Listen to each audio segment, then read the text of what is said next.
Hello बच्चों, कैसे हैं आप सब। आइए आज हम कक्षा 8 के आधुनिक भारत के पहले अध्याय का तीसरा भाग देखेंगे।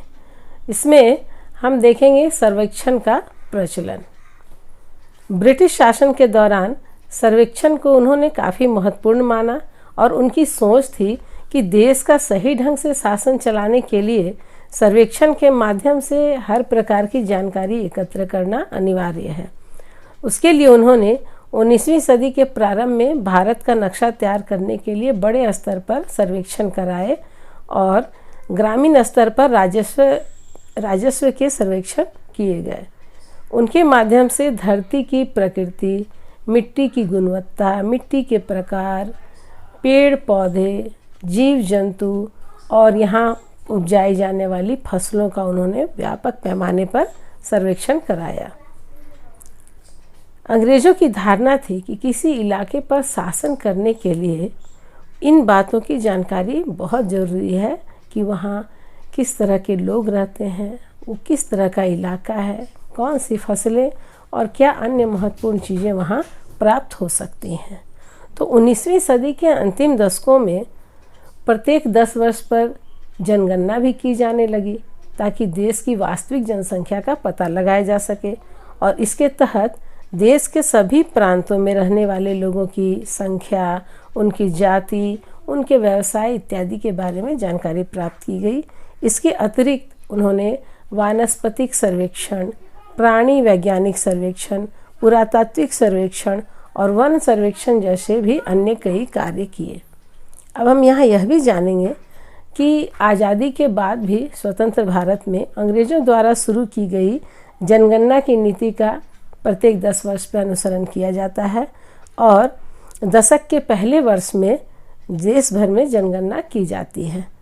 तो आज़ादी के बाद से 1951, 1961, 1971, 1991 और 2001, 2011 में लगातार प्रत्येक 10 वर्ष पर जनगणना की गई। जैसा कि अभी आप जानते हैं कि 2021 की जनगणना नहीं हो सकी क्योंकि देश भर में या विश्व भर में कह सकते हैं कि ये जो महामारी फैली हुई है कोविड-19, उसके वजह से लोगों में संक्रमण ना फैले, लोगों को सुरक्षित रखने के लिए ये जनगणना नहीं करवाई गई। अब अगले टॉपिक पे आते हैं, अधिकृत रिकॉर्ड्स। रिकॉर्ड से तात्पर्य उन अभिलेखों से होता है जिसका लिखित विवरण एवं चित्र सरकारी दफ्तरों में सुरक्षित रखा जाता है।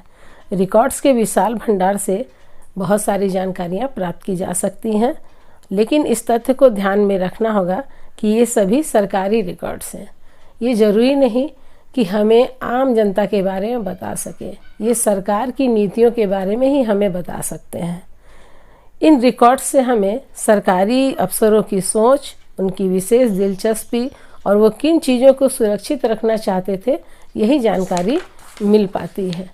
हालांकि इन रिकॉर्ड से हमें यह पता नहीं चलता कि देश के लोग आम जनता क्या महसूस करती थी और उनकी कार्रवाइयों की क्या वजह थी।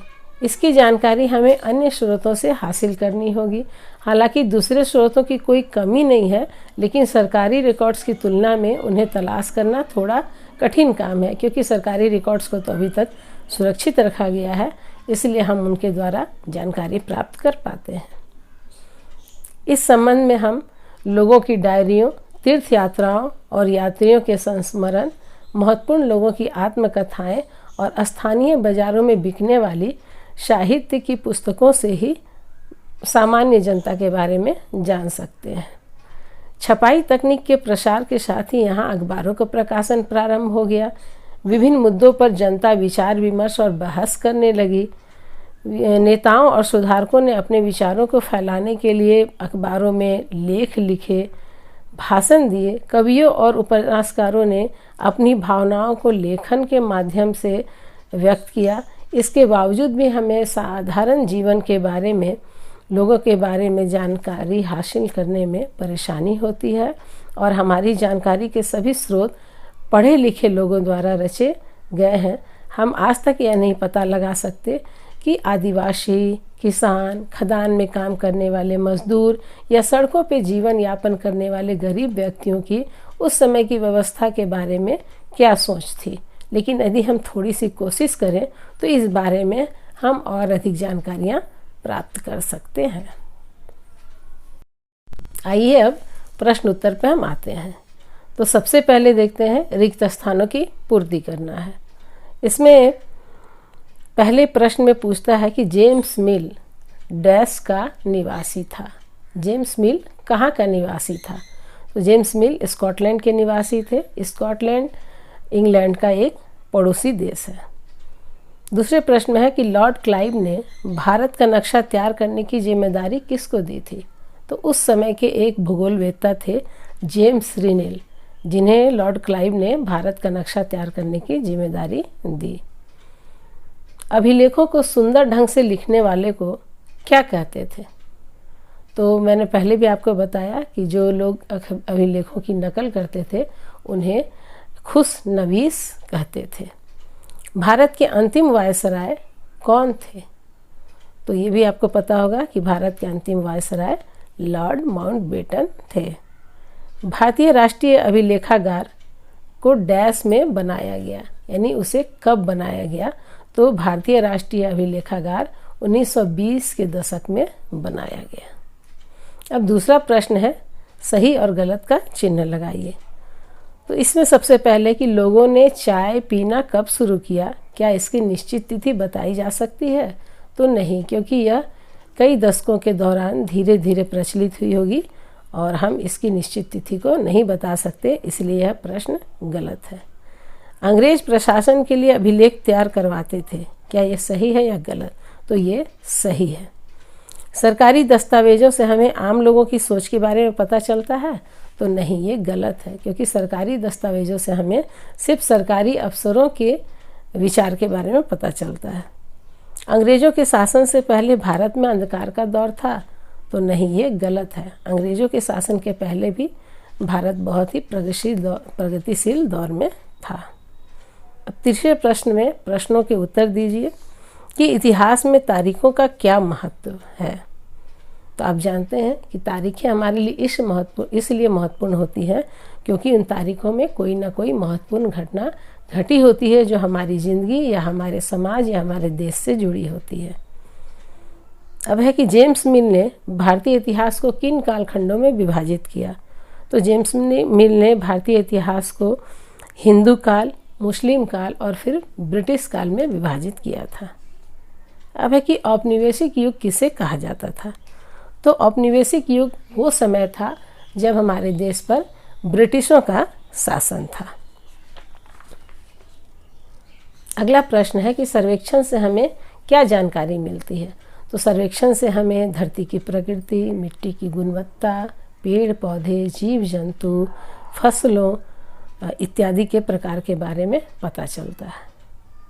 अगला प्रश्न है अभिलेखागार की आवश्यकता क्यों है? तो जैसा कि हम सभी जानते हैं कि सभी प्रशासकीय कार्यालयों से जुड़ी जानकारियों को अभिलेख के रूप में सुरक्षित रखा जाता है और इसलिए वो अभिलेखागार महत्वपूर्ण स्थल होते थे क्योंकि वहीं इनको रिकॉर्ड्स के रूप में रखा जाता था। अब है कि आधुनिक भारत में ऐतिहासिक स्रोत के कौन कौन से स्रोत हैं? तो आधुनिक काल में हम लोगों की डायरियाँ, तीर्थयात्रियों और तीर्थ यात्राओं के संस्मरण, महत्वपूर्ण लोगों की आत्मकथाएं तथा साहित्य की पुस्तकों से पता लगा सकते हैं। अब है कि अगर इतिहास में अवधियाँ तय नहीं होती तो हमें किन किन परेशानियों का सामना करना पड़ता। इतिहास में तारीखों के द्वारा या अवधियों के द्वारा हम क्रमिक रूप से इतिहास की घटनाओं को जान पाते हैं। यदि हम इसमें तारीखों को महत्व ना दें तो हम इतिहास के केंद्रीय तत्वों को नहीं समझ पाएंगे, ना ही जो हमने इसे अवधियों में बांटा है इसका कोई विशेष महत्व रह जाएगा कि हाँ हम कभी प्राचीन काल में थे, फिर हमने थोड़े परिवर्तन देखे तो हम मध्यकाल में आए और ये जो आज उजाले का दौर कहा जाता है, समानता का दौर कहा जाता है, आधुनिक काल, ये फिर हम उसको नहीं बांट पाते, यानी पूरा इतिहास एक ही समय के दौर में चलता रहता। अब करके देखें में है कि भारत के गवर्नर जनरलों की सूची कालक्रम के अनुसार तैयार कीजिए। तो बच्चों इसे आप सामान्य ज्ञान की पुस्तक में ढूंढें और ढूंढकर इसकी एक कॉपी तैयार कर लें। और इस प्रकार आपका ये पाठ समाप्त होता है और फिर हम आपसे अगले वीडियो में मिलेंगे। तब तक आप अपने घर पर सुरक्षित रहें और अच्छे से पढ़ाई करें। धन्यवाद।